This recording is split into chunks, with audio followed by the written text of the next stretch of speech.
Olá pessoal, eu sou o Pedro Grandão, professor de língua portuguesa formado pela PUC do Rio de Janeiro. Começa agora mais uma videoaula do nosso canal Português Papo Cabeça. Em primeiro lugar, inscreva-se no nosso canal para não perder nenhuma das nossas próximas videoaulas e ative o sininho para receber todas as notificações. Nessa aula nós vamos prosseguir o assunto de tipos e gêneros textuais, que já foi introduzido em aulas anteriores. Quem quiser pode clicar nos cards que se encontram no canto superior direito da tela. Vamos lembrar que gênero textual é um conceito relativo à situação em que um texto é produzido. Ou seja, quando dizemos coisas do tipo: escrevi uma carta, escrevi um e-mail, achei a notícia assustadora, adorei a propaganda, e por aí vai, estamos falando de gêneros textuais. Carta, e-mail, notícia, propaganda, tudo isso são gêneros textuais. Nessa aula nós vamos abordar o gênero manifesto, que é o gênero textual do tipo dissertativo, que expõe ideias, reivindicações e propostas de um determinado grupo ou pessoa. No caso, um gênero textual que exige um título, desenvolvimento de temas abordados e argumentação bem fundamentada para a defesa de um ou mais pontos de vista. Para vocês entenderem, estamos disponibilizando o manifesto feito em 2019 pela então ministra da Família, Damares Alves, depois de sua participação no Conselho de Direitos Humanos da ONU.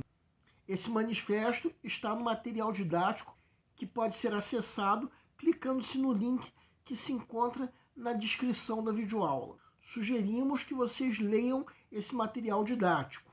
No fim das contas, estamos querendo mostrar o que deve constar no manifesto. Vamos entender. Segue um quadro. Vejam o primeiro parágrafo e o título do manifesto. Aqui temos um pequeno resumo do primeiro ponto de vista que o manifesto defende. Podemos dizer que esse primeiro ponto de vista é que a afirmação de Damares em defesa do pleno exercício por todos do direito à vida desde a concepção e a segurança da pessoa é algo sem pudor. Nesse mesmo primeiro parágrafo, vamos destacar em verde o primeiro argumento em defesa desse ponto de vista. Segundo esse argumento, essa ideia que a ministra queria defender implicaria condenar o aborto, inclusive em casos extremos, como gravidez por estupro, risco de morte da gestante e ainda anencefalia do feto. Vamos agora colocar em separado esse primeiro ponto de vista defendido e vamos mostrar o segundo argumento que esse manifesto usa para defender esse primeiro ponto de vista, que aparece já no começo do parágrafo seguinte, sendo complementado mais adiante no terceiro parágrafo, num trecho que coloca que a Constituição não reconhece a proteção da vida humana embrionária, ou seja, não coloca o direito do feto acima de qualquer direito da mãe. Bem mais adiante, no sexto parágrafo, encontramos um terceiro argumento para defender esse primeiro ponto de vista, que além da defesa do que a ministra chamou de pleno exercício por todos do direito à vida desde a concepção, isso combinado com a defesa da não tolerância com o feminicídio e assédio sexual, implicaria tornar o estuprador membro da família, devido à sua condição de pai biológico do feto. Bem, na verdade, esse ponto de vista destacado em vermelho é apenas um dos pontos de vista defendidos pelo manifesto. Entretanto, nós resolvemos nos basear nesse ponto de vista para mostrar alguns elementos que um manifesto deve conter. Além do título, uma argumentação bem fundamentada e defesa de um ou mais pontos de vista. Outros elementos que um manifesto deve conter é assinatura, local e data de sua divulgação. Bem, agora que nós já mostramos o que um manifesto deve conter, lembramos que já estamos em outubro. Então vamos comentar uma questão do Enem em que caiu um manifesto do movimento Educação Nova.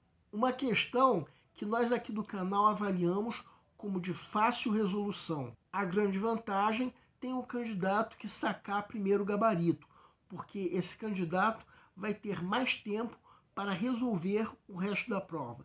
Vamos entender. Segue um quadro.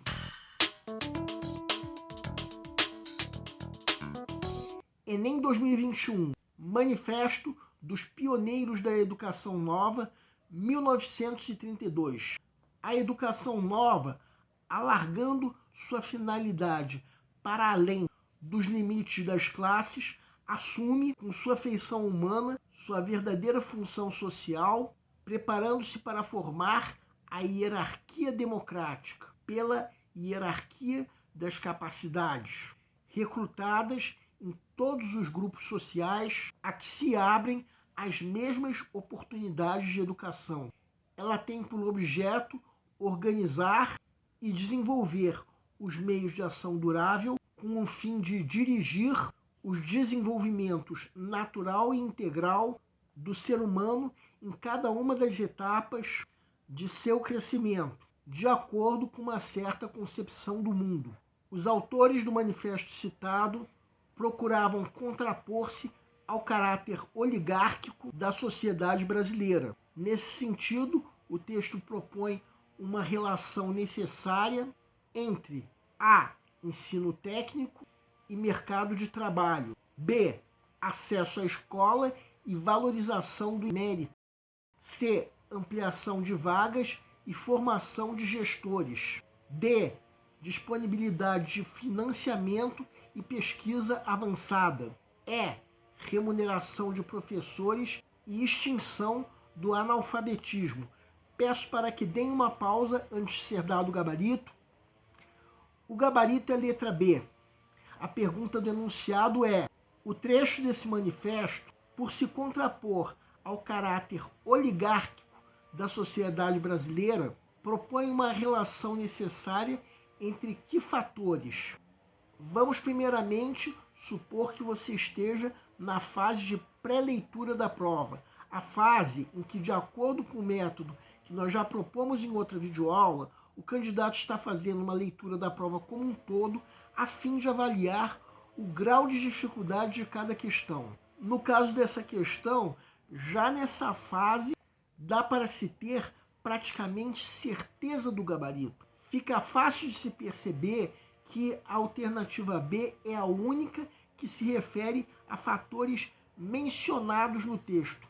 Então, numa questão como essa, o que nós sugerimos é que o candidato coloque uma pequena seta ao lado da alternativa que ele julgue ser a correta. Agora vamos supor que chegou o momento de se resolver a questão. Quem quiser pode dar uma pausa para reler o texto, notando que a pergunta do enunciado se refere a uma oposição ao caráter oligárquico da sociedade brasileira, o que de certa forma fica confirmado pela data desse manifesto. Era o período Vargas. O manifesto diz que a função desse movimento, Educação Nova, era formar a hierarquia democrática pela hierarquia das capacidades, recrutadas em todos os grupos sociais, a que se abrem as mesmas oportunidades de educação. Vejam que quando se fala em abrir as mesmas oportunidades de educação, está se falando, em outras palavras, sobre o acesso à escola.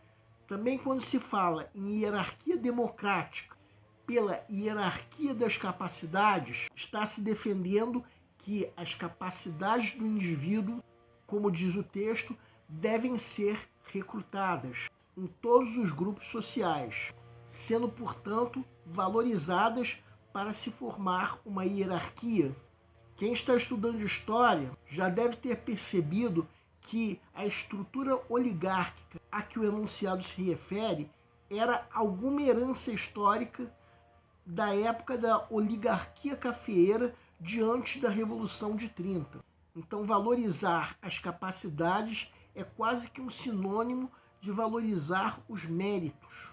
Então, esse trecho que nós estamos destacando em vermelho faz uma relação entre esses dois fatores que constam na alternativa B, conduzindo essa alternativa à condição de gabarito da questão.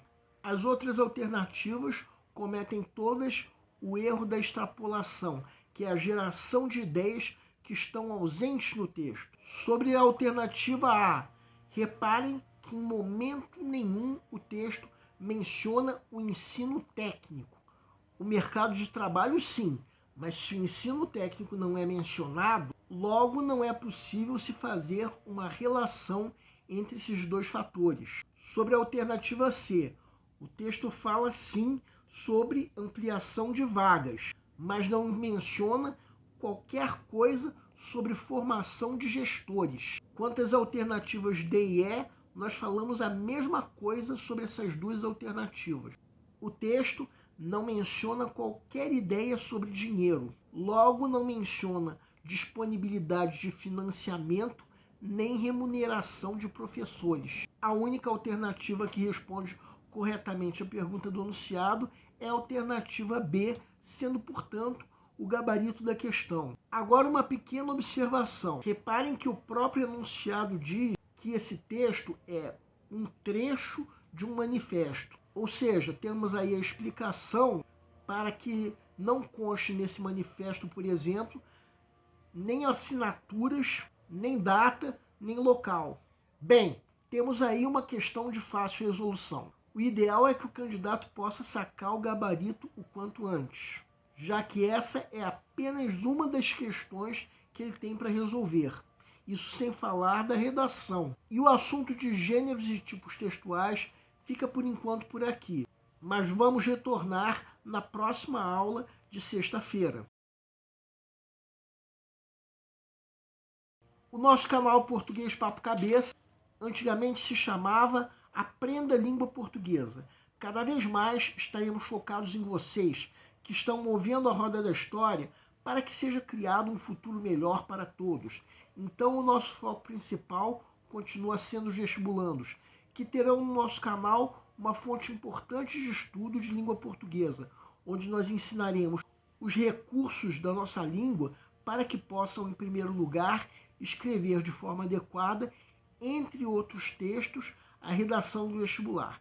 Em segundo lugar, para que possam interpretar textos de forma adequada, não apenas numa prova de vestibular ou concurso, mas também na leitura de textos que ajudarão vocês a se manterem atualizados. Cada vez mais nós teremos no nosso canal um Papo Cabeça. Ensinaremos nossa língua sim, mas de forma a estimular a inteligência que nasceu dentro de vocês e que precisa ser estimulado. E a missão do nosso canal é melhorar cada vez mais. Então vocês podem usar tanto o nosso e-mail quanto a nossa fanpage do Facebook para fazerem qualquer comentário, elogio, crítica ou ainda reclamação sobre as nossas videoaulas. E vocês também podem usar tanto o nosso e-mail quanto a nossa fanpage para pedirem para esclarecer qualquer dúvida que vocês tenham sobre a matéria. E nós agradecemos a todos vocês que estão assistindo às nossas videoaulas. Em especial, nós agradecemos a todos vocês que estão compartilhando nossas videoaulas com outras pessoas. Muito obrigado, porque vocês estão ajudando o nosso canal a ser feito. Pedimos ainda que deixem um like. Muito obrigado e aguardem nossa próxima aula.